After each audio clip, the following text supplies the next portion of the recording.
I've worked in a professional career for the past 9 years. I have 2 college degrees. One of those that I use that yields me a six-figure income every year, and stripping is still the best job that I ever had.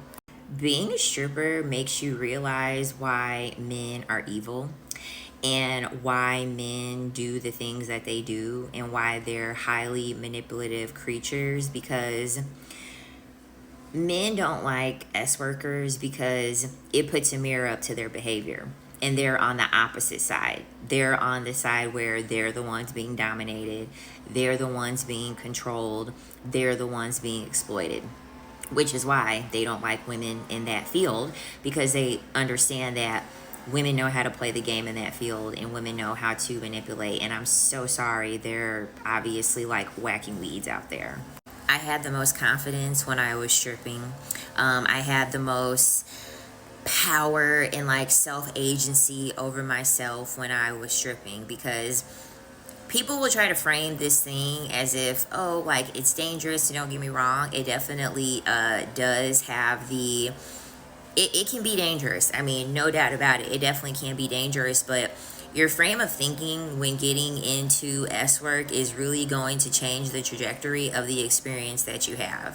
When you go in ready to make money, when you go in wearing the pants, when you go in being ready to create the narrative and like creating the power dynamic that you want to be able to get ahead, it's extremely liberating. It's extremely liberating and freeing to put yourself in that position, because I really don't think anything outside of S work allows women to be in a regular field and be able to do that. There is no professional career where you can wear the pants and you can be powerful and you can be assertive and you can set boundaries and people don't look at you like you're being a bitch or you're being difficult or you're being too much to handle.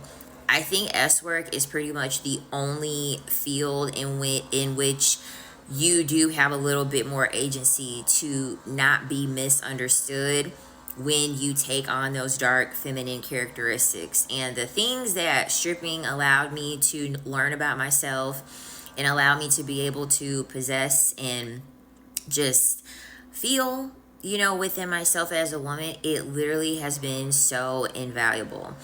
It has been just so nice for me to look back and think like, oh my God, like I was actually out here getting my way, the way in which I want, because evil in a man's hand is not the same of evil in a woman's hand. Like if I hand evil over to man and evil over to women, they're going to use that evil in two completely different ways. And so this is why I say that being a stripper, when I used to be one, it made me understand why men wanted to be evil, because it gives them a certain feeling.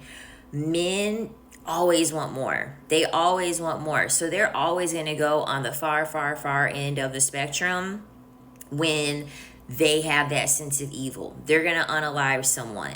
They are going to create turmoil. They are going to create destruction. When women are evil, they don't have to go that far. They don't. For women being evil, it would be essentially like, okay, like I'm probably going to con you to give me some money, and then you're going to go unharmed. I'm not going to bother you anymore, and then I'm going to go on about my day. That's usually when women, yield some level of evil. That's going to be the level that they yielded to. And when we live in this society where morality is a big thing, well, yeah, morality is a big thing, especially for women, because men don't want women to be evil. Men don't want women to exercise that level, obviously, because then that means that they would then be exploited. That then means that they would have to be on the opposite side of the things that they're doing. And nobody wants that. Nobody wants that to happen.